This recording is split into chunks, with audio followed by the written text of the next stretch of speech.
Welcome to the Catholic Forge, a conversational podcast where we gather to explore our Catholic faith and discuss how it forms our lives. All are welcome to join in this conversation and journey. Thank you for listening. Hey everyone, welcome to the show. This is Eric in West Virginia. And this is John in Illinois, the home of the first skyscraper, built in 1885. Which was? Oh, I'm not going to answer that. That's too in-depth. The first skyscraper in the world was built here in Illinois. That is amazing. And it is. And Chicago does have, it was in Chicago, I'm presuming? You know, actually, I don't know that. Where are our fact checkers on this stuff? I don't know. They didn't come out on the Pope comment from the last one either. So fair enough. I'm waiting for them. Chicago is wonderful, and her skyscrapers are a marvel, especially the Carbide building that I like so much, the one that looks like champagne running down. Yes. Okay. Welcome to the Catholic Forge. Thank you for listening. It is amazing that you are here, and I haven't done the math. I don't normally do the math at all, but if you can believe it, John, we are approaching 24 hours of content online. Okay, it's terrifying. And so for the whole world. And so, if you are going to go on a cross-country road trip, please enjoy, and you're welcome. Okay. And we've not repeated anything in that time. So now you've got 24 hours of uninterrupted, unrepeated material. How wonderful. You can download from iTunes or SoundCloud, or if you have YouTube Red, then you can listen that way. Anyway, as some know, John and I have been employed by the church, and John has kind of moved around a little bit in the faith formation education realm, and I've kind of stayed put in music ministry with dabblings into campus ministry and youth ministry and young adult ministry and that kind of stuff. And we thought we would explore that a little bit, and as the title of this episode suggests, maybe give you a look an expo on what it's like to work in the church, what that's about, how it is and isn't what you think it is, and just share some experiences. We were on the phone yesterday or the day before, and just sharing stories, and we went on for quite a while, and we shared some that we couldn't possibly share on air now, but we also shared some ones that we'll be glad to tell you here as we go through this. And John, you've said to me a couple times, even recently, that you've run up against this, even recently, this idea that you specifically, since you work at the church, that you must spend 75% of your clocked hours in prayer and in the adoration chapel. And so feel free to confirm. It's been amazing. I think that's the thing too. I think I had a very similar conception. I remember when I was a child thinking about maybe I'd be a priest because that would ensure that I went to heaven, because they spend all their time in prayer. Yeah, and then I worked with priests, so now I know they don't go to heaven. I don't mean that like that. But we are having a men's program, That Man Is You, a wonderful program we're doing, and there's small groups, and we were talking about evaluation of our time, and one of the things it does is it calls you to several hours of prayer a day.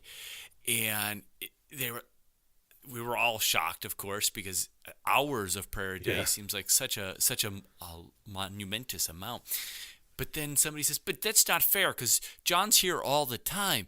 and I looked at him thinking he was joking, and they were sincere. They thought, I had this big leg up on them because I'm at the church, therefore I must be attending Mass and in prayer all day. And what an interesting concept, because I had that as a child who had a priest and how their life must be spent, and now realizing that it had been applied to me and thinking, oh, wow, that's horrible. Not that people would think that I would pray, but people would think that I was holy. It was a terrifying idea because as anybody who's ever worked with me would tell you, is nothing could be further from the truth. So, I plead the fifth. Now, okay, so that would definitely be one thing that I've also gotten a ton of. And kind of in that same vein, people ask, either they presume that you're just in prayer all the time or study or whatever it is, slash they have no idea what you do. and Yeah, and that's the other option is you work for half an hour one day a oh week my on gosh, Sunday. yeah, right. For me, it's like, so you just work like 3 hours a week, right? Because you come to mass, and it's like, no. Do you think you hired me to work 3 hours a week? Of course not. I mean, and certainly I don't have to break it all open. But I mean, in music ministry, like yes, of course, there are the masses, but you're practicing before the mass, and then you're cleaning up after and getting ready for the next one, and then you're rehearsing the choir and the cantor and instrumentalists, and maybe you're generating a worship aid, or you're doing this or that, and you're also working with liturgy, and then you're helping with all those things, and so and on it goes. And so that's what I have had or received somewhat often, is just that misconception that either I don't work at all, or that I only work at or around mass time. And people are shocked when I tell them I'm full time or whatever. Yeah, what do you do? I mean, you have one or two rehearsals a week? I mean, come on. You're sitting around drinking Diet Coke and eating bonbons, I'm sure. Watching YouTube. Well, those are on the clock. I mean, those are all parts and parcel. They're in the job description even. I don't uh, and so indeed, I mean, obviously we don't need to say anything else, but we're going to say a lot else. That people have these misconceptions about what it is exactly that we do. And so, I'm not going to ask you to rattle off your job description, and I don't want to go through mine. But let's talk a bit about what actually happens in the church realm. And I don't know, you can get as specific to your position as you want, or you can stay as general. Like, do you have anything that you want to share, a story or something that would seem to be a kind of away from the norm, something that people wouldn't think when they think of what you do at the church? That's a hard one. I think I come in, usually about 8:40 in the morning, and then I just start running. And about 9 o'clock at night, I stop running and I say, I have to go home now. It's amazing how there, as you pointed out with your stuff, there's just so many little pieces. Especially, I work in a number of different areas with the faith formation of families, but RCIA. So there's lots of writing and programs to be developed and worked on. So that really consumes a great deal of time. Yeah. And then it's interesting kind of working in a church. I often feel like you're a whole school administration under yourself. You're the principal, because I manage catechists. I'm also a teacher, so I have to do that. But then I'm also a gym teacher when I do activities and games, and then I'm also the maintenance crew. Yeah, right. To get to clean up. So it's really quite a bit of quite a varied amount of things, and I don't think that I really realized all of the number of parts. I thought I'll go work for a church and I'll spend all my time, reading the Bible and teaching great lessons. And there's a lot of mechanical work that goes into it. Absolutely. The sense of construction and preparation. I mean, I can't tell you, it seems silly to say, but after every like 2.5 months, I kind of let the music get out of hand, the paper music, the actual paperwork, like the hard copy music. And then I'm looking at my office and everything is, I mean, it's clean, but nothing is where it needs to be. And so every like 2 or 2.5 months, half a day is just opening and closing binders. Chick-click, clamp, chick-click, clamp, chick-click, clamp. That's the whole day. Chick-click, clamp. Because I need to get everything back where it belongs so I can start all over and do it again.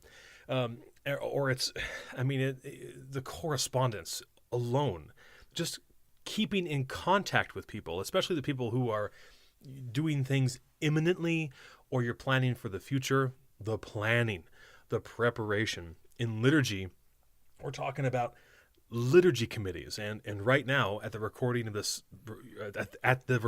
episode, what month is it? April. And so it seems kind of ridiculous, but within like the next 2 to 3 months, we'll start talking about Advent, Christmas. We'll be reflecting on how Holy Week and Lent and everything went this year, looking way ahead, start dreaming. Certainly hopefully, and for you as well, professional development. Moments where the parish wants to invest in you as a minister. And so maybe you do some of that on your own, or maybe you get the opportunity to go to conferences or conventions. I mean, you could certainly share about, I always forget the name, in California. Parish Catalyst. Absolutely. Parish Catalyst, the spiritual sponsor of the Catholic Forge. Definitely. You get the chance to do those things, and those take up tons of time, not just going, but the preparation for it, all that kind of stuff. And then, certainly, we both know this quite well, and you alluded to it, all the things you do that absolutely have not and will never appear on your job description. You know what I'm talking about. Any examples there, John? Of what doesn't appear on the job description? That you do, yeah. Yeah, well, that is quite an endless thing, but I think that would be true for most people's office. I think one of the neat things about working in a parish is getting to work for a priest, and it's a very different experience that I have working for a priest. It's odd because you have somebody that's your spiritual advisor, somebody that provides the sacraments to you, and then also somebody that collects your time cards. You get a person, he doesn't really collect our time cards, but it's a very interesting thing. And the great thing is that I can steal pencils and all kinds of stuff from the church, and then I go to confession, and then he can't say anything about it. that is a perk for sure. Yes. And having access to your priest like that, so that if he is the kind of person who would entertain it, you can pop in if you have a question. John said this to me yesterday, and I disagree with it on a fundamental level. Please help me prove to him that he is wrong and I am right. There it is, or whatever it is. At the same time, because you revere him in such a way, sometimes a little eggshells. A little broken glass, because if it goes the wrong way or there's disappointment, and then you got to see him at Mass and all the time, and you feel, I mean, again, in the Catholic tradition, we call our priests fathers, not just for a sweet nickname, but because there's a real sense there of a fatherhood, that they have and embrace a fatherhood over their parishioners, over their congregants, over their community, and you feel that. I have felt that. I felt both. I remember when I was there at the parish with you, and we premiered one of my pieces with a lovely David Bowie synth that John embraced. But I remember after the performance, Father came up to me and totally beside himself emotionally in a good way, and he just hugged me, and I still remember the way that his black leather jacket felt. Isn't that a strange thing? You just remember those things in those moments. And I hugged him, and he just kept saying, "Thank you. Thank you." And it was such a special moment, like such a moment of reward, as if my own dad, had grabbed me and told me how proud he was and how much he loved it or whatever.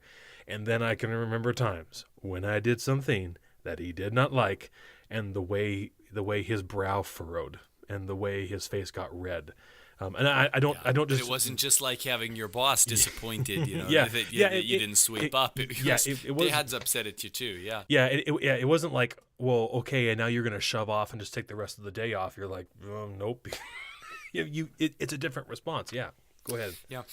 And I think not only with the priest, but there's a whole level of emotional charge atmosphere that occurs in the church, that it happens even with the parishioners, because they're there for comfort and for salvation and to know God.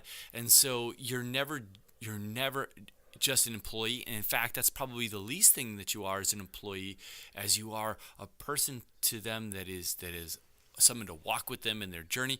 And so it's a very unique environment in that too, and that there's always this sense of there's a higher purpose, and I think I really appreciate that. That my interaction with them, I'm not trying to sell them something or trying to gain a customer. I'm trying to help them connect with the eternal God. And so no matter what happens, that's got to be the higher purpose, and that means I really have to surrender myself sometimes. for the sake of not becoming an obstacle for their faith. And so it's such a unique environment there with both our priest as our boss, but then also the parishioners, which are by no means customers. And so they're very unique. It's a very unique situation. And that's exciting, but also terrifying. Let me throw in a quick note, and then we can turn a corner, which you just set us up for beautifully. In music ministry, and certainly you're aware of this because you've worked with music ministers there at the parish. I've heard often, in criticism of music ministers, well, you just play the music you like. Again, just like if you were looking for things that would be like an obstacle or a block for a parishioner, the way they'd be critical of us, well, you just play the music you like, and I can assure you that is not true. I've played plenty of music that I despise for one reason or another. No need to get into that. And so what? But the whole point of that to say, I mean, of course, I'm just trying to say in simple terms, we do things we do not always enjoy, whether it's playing X song or whether it's cleaning up X, paint spill from the parish hall floor or whatever it is that John does. It was actually in the bride's room after Bible or during Bible camp. That's right. Spill paint on the carpet. 10 gallons of red squirt or whatever it was.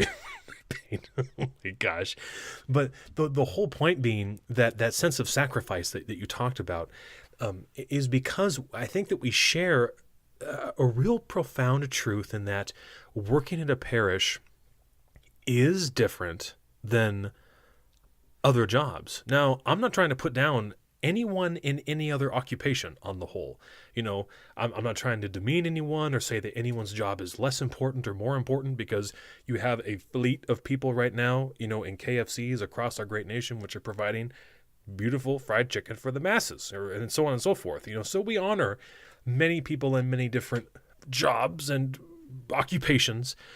But there is a difference at the parish level between just another job and a real service to the divine, a service to the sacred.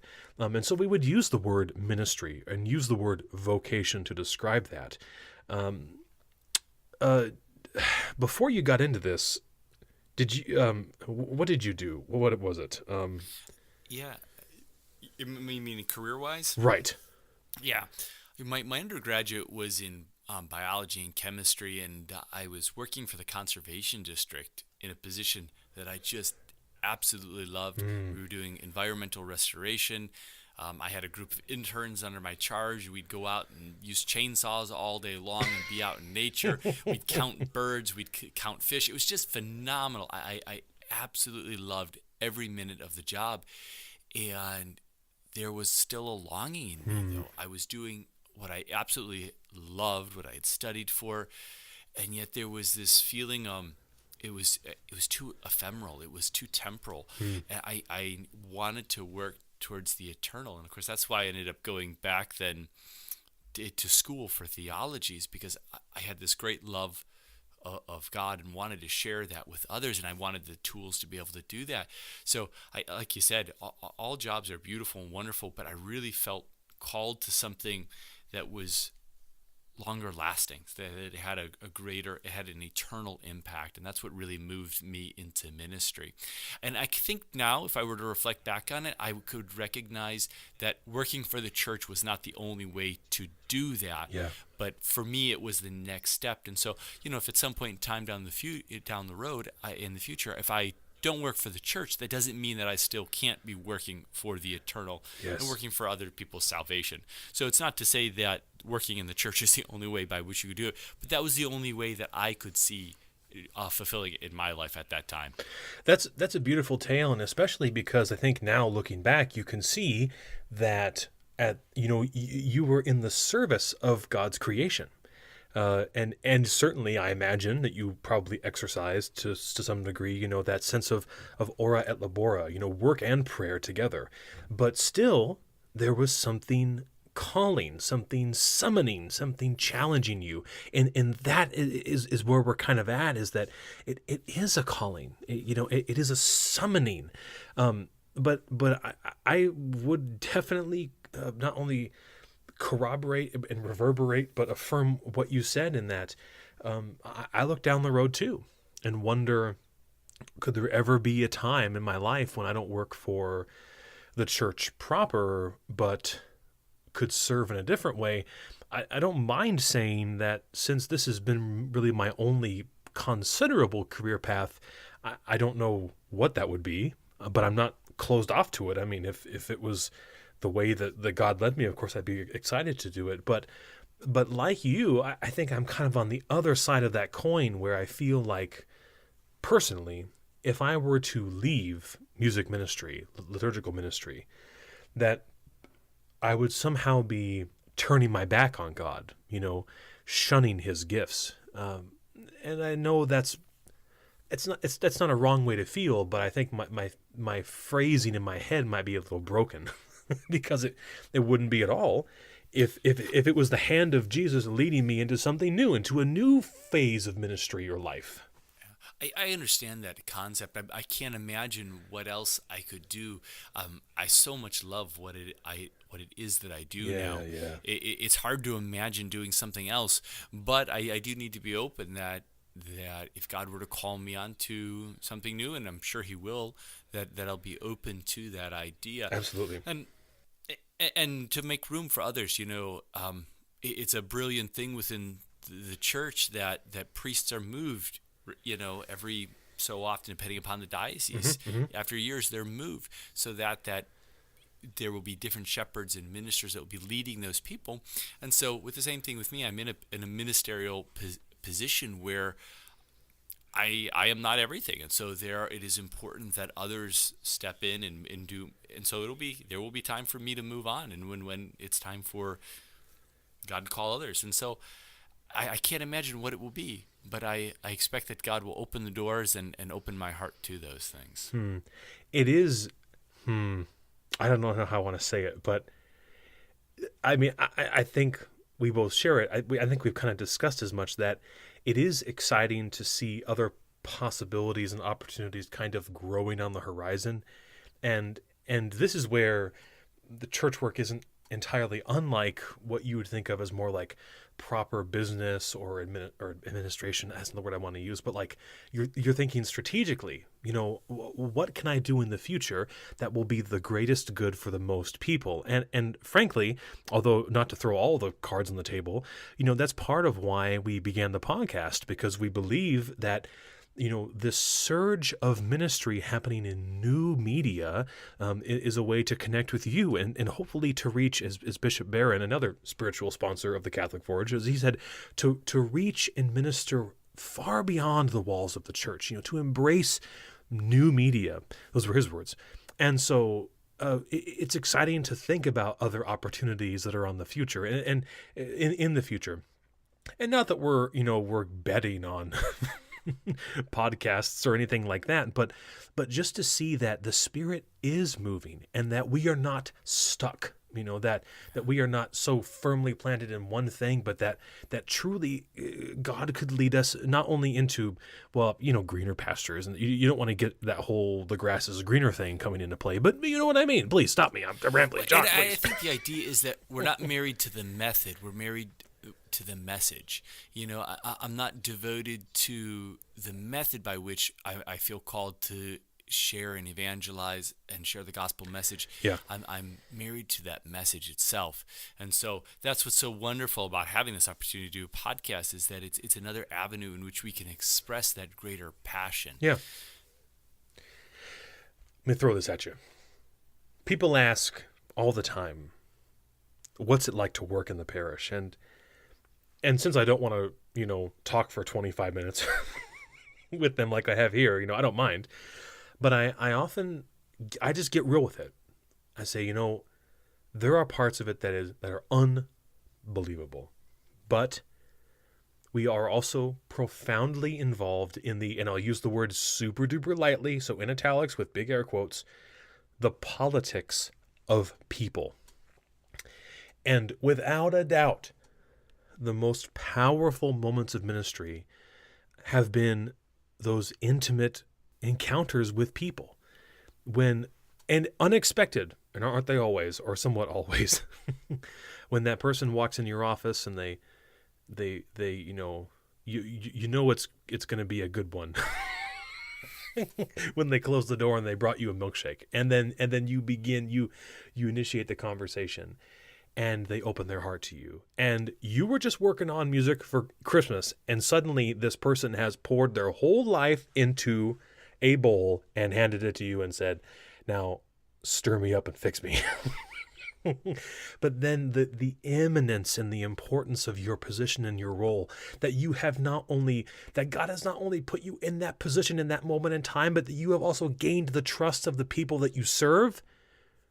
This is, among other things, what makes this ministry so worthwhile. And I have seen it on the music side through music very often, when people will come up to me and say, they'll say, oh, Eric, that song inspired me, or reminded me of, or it made me feel this, or you know what I mean? And I mean, I think I could talk for another hour and just tell you stories about all of those times when I thought my day was going in one direction, that my ministry was going in one direction, and an encounter with a person or group of people changed everything for me, at least in the moment. But renewed and refreshed my perspective on why I do what I do, you know? Absolutely. It amazes me how many times when just the weight of the position or the little foibles that happen in a church or with the personnel or whatever, how I think I can't go on any longer. This isn't going to work. And then God rescues me. He sends somebody.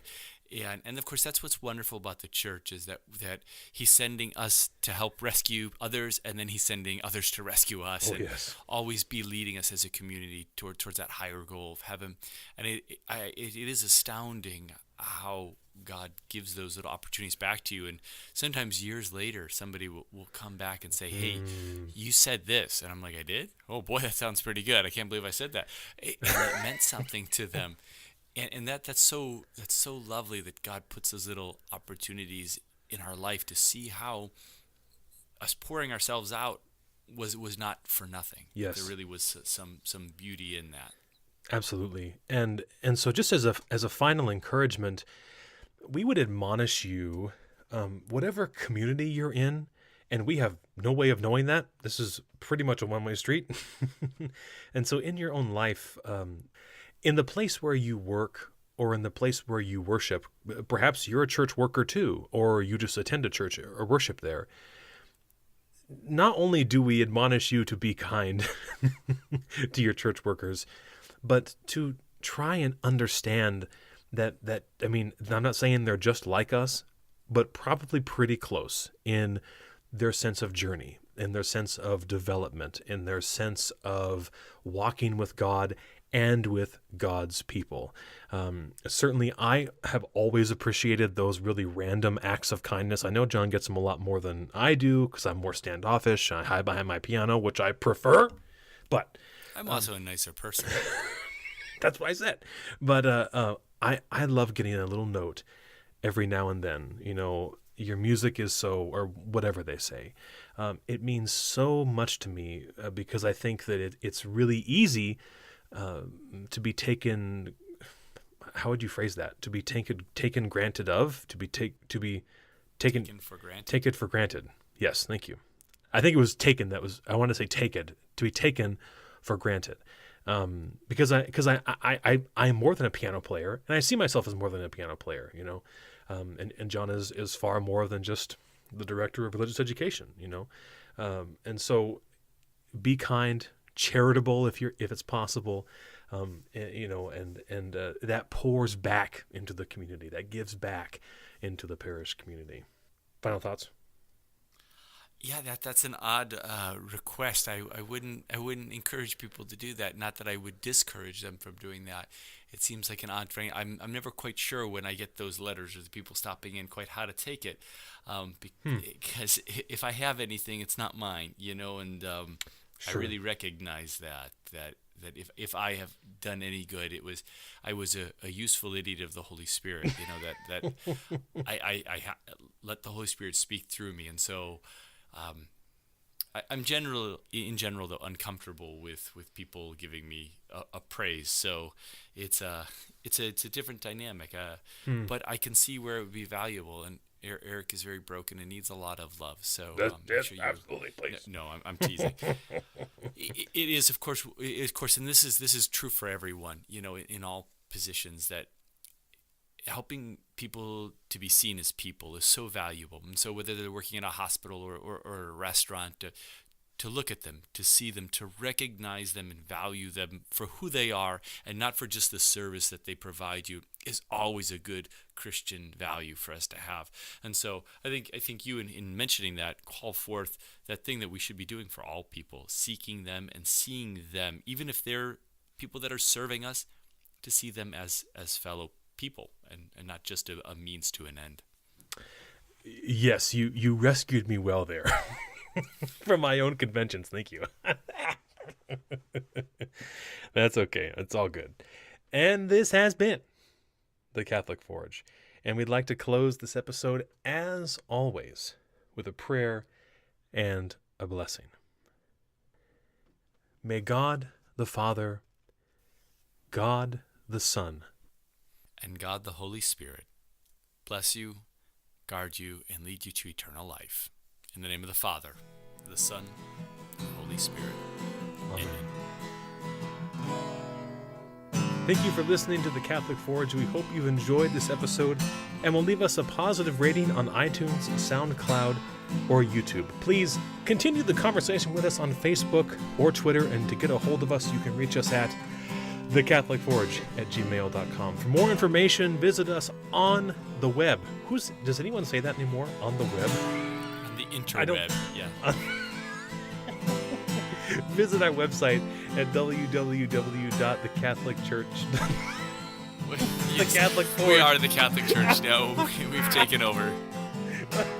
thecatholicforge.com. We especially thank our church... Wait, what? Maiden. Our church... Okay. Church maiden wives, yes indeed, for their continued support of this project. And we thank you very much for listening.